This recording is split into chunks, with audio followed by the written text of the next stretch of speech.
Welcome to episode 374 of the Derek Diamond Experience podcast, where every week I talk about the inner workings of the entertainment industry with those who have lived it and experienced it. I am your host, Derek Diamond, and coming up on today's show is another fascinating and insightful conversation, this one with assistant director and author Tommy Burke. And I met Tommy through almost like a podcasting matchmaking website, ironically called matchmaker.fm. It works twofold. If you're a podcaster and you're looking for guests to come on your show, then you can search, through various genres and whatnot. Or likewise, if you're someone who wants to go on a podcast to promote your work, then you can search for podcasts that fit into your genre. So I read Tommy's bio and I was just really blown away by one, the raw honesty that I could feel in his bio. And assistant directing is a topic that I haven't really talked about on the show, but it's more than just the job to me. It's never been about just the job since I started doing this podcast. It's about that human side of it. Why did you choose the path that you did? What was your motivation? Who was your inspiration? Who inspires you? Feeling that human connection with people that work, in what I consider to be a very fascinating industry. And Tommy's story was really special in the sense that, he's had all this success in the industry. He's worked in it for a long time. And then he was diagnosed with cancer. And back in 2019, he was diagnosed with Parkinson's, and he wrote a book which was called Not Just Sunglasses and Autographs. And as I'm recording this, I haven't had a chance to read the book yet, but we are going to have Tommy back on the show to do a deep dive into, some of the stories that are in the book. But I really enjoyed getting to hear, his story, and I applaud him. I applaud anybody who's brutally honest, because I think the world needs more of that. But the fact that he was so open about, battling cancer and having Parkinson's it made me feel almost important in a way, because he shared that with me. I don't know if that really matters or not, but that's how I feel about it. But I very much appreciated Tommy taking the time, and really enjoyed the chat we had, and hopefully you all will enjoy it as well. So without further ado, here is my conversation with Tommy Burke. Happy to be here with my very special guest this week, Tommy Burke. Tommy, how are you, sir? Super, and you? Doing fantastic. And I've been looking forward to this conversation, ever since we booked it. I think it was a couple of weeks ago, but it feels like yesterday. So really excited to have you here to talk about your career and your most recent book that you wrote. I'm looking forward to it. So I always like to start these conversations, at the beginning, because you've been in the TV and film industry for a long time. So what was it that initially made you want to get into the industry in the first place? Well, it's an interesting story. I didn't want to get in. I went to a business college because my dad taught there, so I went for free. They said to me, go to Boston College, get a better school, we'll pay for it. Get a worse school, you pay for it. So I went to BC. I went through 4 years. It's mostly, they said BC film, chemicals, because Irish Catholic kids, they want to be in shirts and t-shirts. They want to be in suits and ties. So they broadcast programming. I went to Vermont to work at a TV station. I was late by day, and I stayed there. I worked in factories, lived in a house with no heat in Vermont in the winter. And I came back down, and 6 months later, they said, you should be a PA. I didn't know what a PA was. Emerson and BU has all the technical kids at film. So I was on the set. I didn't know what I was doing. The director said, I never want that guy on the set ever again. I heard a thing about a grip house. Started working at grip house, grip trucks. The director didn't direct the next spot. they knew I was a big guy and they needed stuff to be logged up a hill. So they hired me and I did good. And I started PAing. They said, you want to be an AD, you got to go to LA. I went to LA and cut to the Derek Diamond show. That is really cool in the sense that, I tell a lot of, local filmmakers here in the area where I live that the best way to learn is to start as a PA. Like, yeah, it may not be the most creative or the most sexy job, but you get to really observe what's going on set. And if you show your reliability, then it leads to other opportunities. So that's really cool. I was like an inside linebacker. Whatever you want, I would get. I have plenty in my book. I have plenty of stories about, I PA'd, I screwed up, I PA'd again. You just keep trying. You just keep trying. The book's all about perseverance.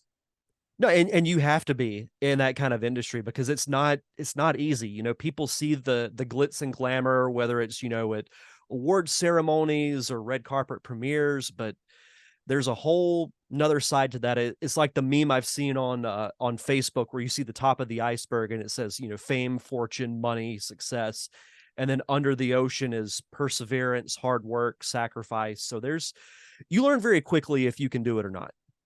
I like being paid. It was a lot of fun. And so you mentioned being an AD, and that I think is like a thankless job, and it's something that I've really rarely talked about on the podcast. So tell the listeners, what goes into being an assistant director.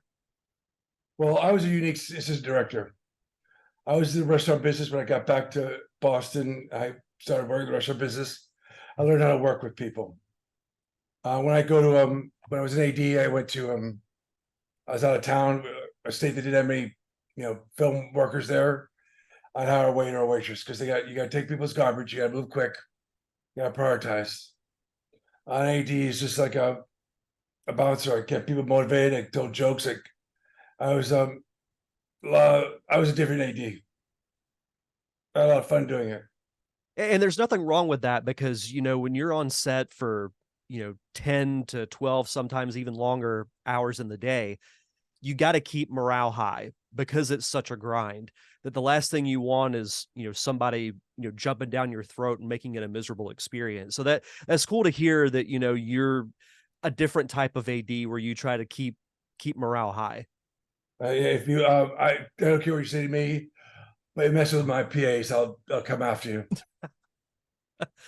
That's awesome. So what goes into as far as, like say you get an AD job, what is the first thing that you start doing in that position? Get the script. I was a TV AD, which is even harder because a film AD, I compare it to baseball. You got some plays just doubles, triples, and then you have a home run. But you can always go to extra innings. TV's like football. Every 8 or 9 days, there's a new episode, so you can't just you know throw it away. You got to wait. Another 8 directors coming in. So I look at the script and I look for the problems, and I schedule in my mind. I kind of say, this be good inside. I was kind of snarky AD. I said, why don't we shoot this inside? I always try to make it schedule. Since I was crew, I was a key grip and a set dresser. I thought of the crew. So if we didn't shoot a walking scene, I mean, the last show was Chicago PD. And if we'd have to shoot a walking scene at night in January, I try to come up with some cute way to have it indoors. But it's all about the script and making it logistics work for you. Absolutely. No, without no script, there's no show, there's no movie. That's really where it all starts. And you mentioned problem solving, and normally I associate that with a producer, but yeah, I guess in a sense, an assistant director is one that also helps find potential issues because those always pop up. So would you say that's accurate? I say producers. I'm the ADs that do the real work. I mean, I'm a little partial. Producers, I always say, are like they're like a third base coach. They're just outside going, "Come on, Bobby! Come on, Bobby!" The ADs are really in the middle, and the crew, the grip and electric, they're in the middle of it too. Oh, absolutely. No, in the few shorts that I've worked on, yeah, I've really gained an appreciation for grips and PAs because they're the ones that, a couple of months ago I was on a set here, and of course it's, in Florida, so the heat is terrible, and some of the scenes are outside, and the grips are, setting up, all kinds of gear and whatnot, and just seeing them pouring sweat just really makes you appreciate what they do. Oh, God bless. That's why I got. I could have been a grip. A friend of mine, uh, a big time DB that you've heard of, but I won't mention his name. I'll tell you afterwards. He would have made me a grip. I was when I was a PA. I was a big guy. I was, setting up this, setting up that. I didn't want to be 54 years old, setting lucky things. No, no, that's totally understandable. But I was at AD. One of the things that endeared me to the crew is I jump in and help move things. Yeah. I'm not an AD that stands by and just points and yells at people. Well, and that proactive attitude really can, I'm sure, is why you've had such a successful career. Yeah, I was doing good, and then I was what's the director, the producer for Top Gun, Burke, Bruckheimer? yeah. I was going to shoot, and there was a lump under my my collarbone, and they tested it. Then I did another pilot. They tested it. I had Hodgkin's cancer. Oh But my I didn't want to God. give up. I didn't want to give up the film, the show. So I was doing 8 hours a week and doing chemo at midnight, and getting up the next day Wow. and ADing again. That's insane. I can't like fathom handling that physically. People say I am sick. I am insane. I mean, that just shows like your dedication to your craft. That's loyalty among, loyalty that I've never heard of, Well, because the book that's no joke. I shoot a book. I didn't want to pass that up. Yeah, and I totally understand that. So, how did you like mentally get through that? Was it just the fact that of the opportunity that you were given? Because Well, it's I've had relatives that have had chemo, and I know that it's no joke. So, what kept you going through well, that? my college said I could probably handle it, but he expected to do 8 hours work a week with sometimes 90-degree weather. So it was like most things, you just bite-sized pieces. It was every 2 weeks. So the Thursday before chemo, I sneak off the set, get my white blood cell count checked. Chemo hits you, Washington's chemo hits you a day later, not next day. So I go Thursday night, 24-hour chemo place in LA. And I started every Friday, and I would just sleep all weekend. Wow, that's insane. Is that kind of where you started thinking of the idea of your book? What do you mean? Like when you were doing chemo, was it, I don't want to say like a mortality thing, but what was it that kind of gave you the inspiration to do your book? I'll drop another big one on you. I got Parkinson's, Oh my God.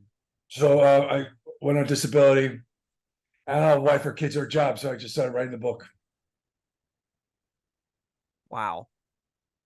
And the book is called Not Just Sunglasses and Autographs. And is it a combination of like your life story and also being like a perseverance, like Also, motivational type of book? there's plenty of stories. Um, I was in Mexico and surrounded by vigaroons and all that stuff. I have a lot of funny stories too. It's very.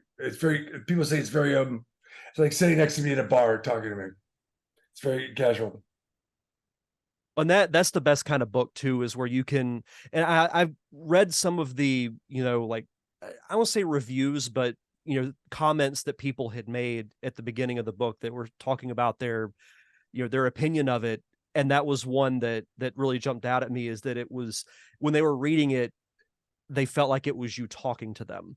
And I think those are the best kind of books that are kind of like the biographical or even the self-help or motivational type of books where you feel like the person sitting next to you talking to you as opposed to getting lectured. I wouldn't know what to like. I wouldn't know how to lecture. No, but that's a good thing though. So how long did it take you to write the book? A couple of years.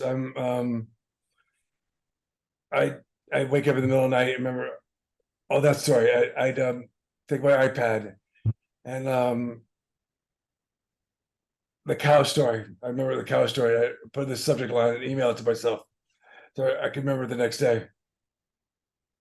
Yeah, I've been there too, especially with script ideas. I'll either right before I go to bed or I'll wake up in the middle of the night and think, "Oh, that's a great idea." And then I try to keep like a little notepad next to my bed and I'll, just jot it down and go back to sleep. What kind So, of scripts you write? What are the scripts you write? I've only written two. The first one I wrote was a like a family drama that I wrote back in 2017, and then my most recent one is about a guy who quits his dead end job to become a filmmaker, but it's also got a bit of a romantic comedy kind of twist to it, and it's in the festival circuit right now, and is actually going to be playing at the Chinese Theater in a couple of weeks at In the LA? Silicon Beach Film Festival. Yeah. Scared of you. Hmm?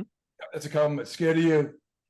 Yeah, no, it was one that I was not expecting at all, but when what's cool is the festival director actually called me and told me that it got accepted. That's cool. Did you direct it?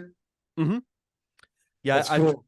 I directed both shorts um that I wrote. And then I've worked on as sound on a short a few years ago, and then I actually just wrapped the rough cut of the short that I was talking about earlier that we filmed here a couple of months ago. I produced it, and I also am working on the edit. So, Were you pissed at me when I said producers do nothing? oh no, no, I don't take stuff like that personally. I learned very early on that if you can't laugh at yourself, if you take life too seriously, it's going to be miserable. How long was the second short you did? It's just under 20 minutes. I want to ask more questions, but I don't want to give it away. I don't want you. I'll send it to you. So I have your email now, so I'll send it to you if you want to watch That'd it. be cool. Yeah, no, it's yeah, it's got a few more waiting on a few more entries in the festival circuit. I know it's going to be playing in Tampa in a few months, so that won't be as far of a trek as Los Angeles, but yeah, it played in Jacksonville, and hopefully a few more places before it wraps up. I did a couple of films in Mobile, Alabama. Oh, really? Cool. Which ones? Um, God, I'm blanking. Are you writing your next? Are you not writing your next script? Yeah, so we've my wife and I so my wife and I got married about a year and a half ago, and then she read the script for the feature, which you can see the poster behind me. That's the most recent one that's still in festivals, and she helped me tweak the dialogue, and she ended up being script supervisor, and she also did the edit for the movie, and she had never edited anything before, Was she and did she film business before she married you? mm-mm.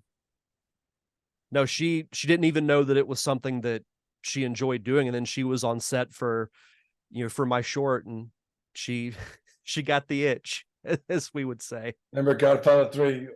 Once I get out, they pull me back in. Yeah, just when I think I'm out, they pull me back in. Yeah. Yeah. So and I learned, firsthand because I had my good friend Steve Wise, who's been kind of my filmmaking mentor. He was part of the inaugural film class at the University of Central Florida many years ago, and he was my AD for both. So I really gained an appreciation for that position. You still talk to him? Is he an AD by trade?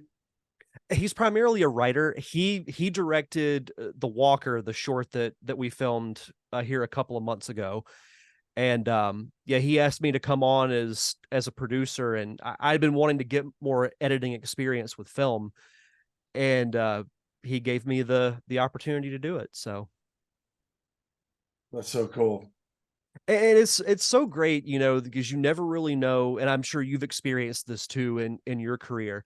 You never know what chance meeting will lead to all these opportunities. Because he and I met like a decade ago at a meet and greet, and we've been friends ever since. In the book, I tell how being a doorman at the Improv in Santa Monica Hmm. got me Chicago PD Wow. because I was a doorman and there was a director there. Um, they shoot evening at the Improvs a long time ago. Evening at the Improvs, I said the director, hire me. I'm an AD. I used to bother him, so he brought me in for an infomercial. I worked on an infomercial company.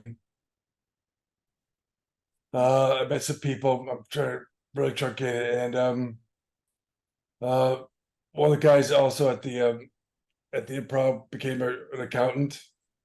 His friend, his childhood friend, was an accountant. They pulled me in for Crash.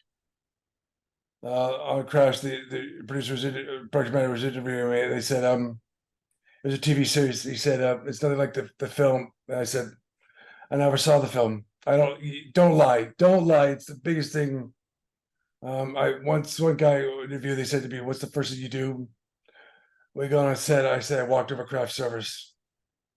I mean, don't take yourself too seriously. Yeah, exactly. Life will be so much better if you don't.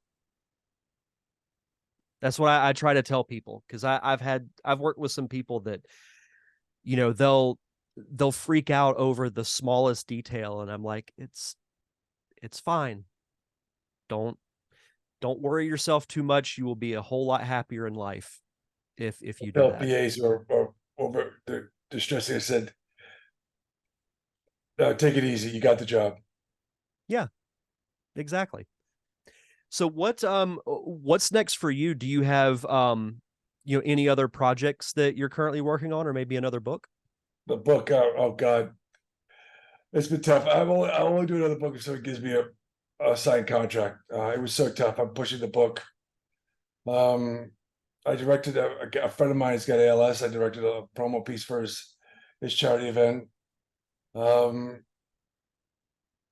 doing podcasts. It's getting the word out. Yeah, and it was really cool the way we actually connected. Was that there's a podcasting website called matchmaker.fm, and it works both ways. You could either look to be on other shows to promote your work like you're doing, or you can be a podcaster and try to find guests. And I read your bio on the website, and it just seemed really fascinating to me. So, again, thank you for coming on to share your story. And I really am looking forward to reading your book. And I talked with another filmmaker a few weeks ago, and he wrote a book that's similar in the sense that it's like a motivational type book. The circumstances are different, but I think more filmmakers and those that have worked in the business should write more books, because you get so many fascinating stories from the industry, not just funny ones, but great life lessons as well. A friend of mine, someone wanted to get in the film business. He gave the guy a book and said, if you get through this, if you're ready for all this, you can do it. Because I don't pull any punches. I tell all about it. You know, And I don't think that's what you should do. I don't think you have cancer while you get into film production, but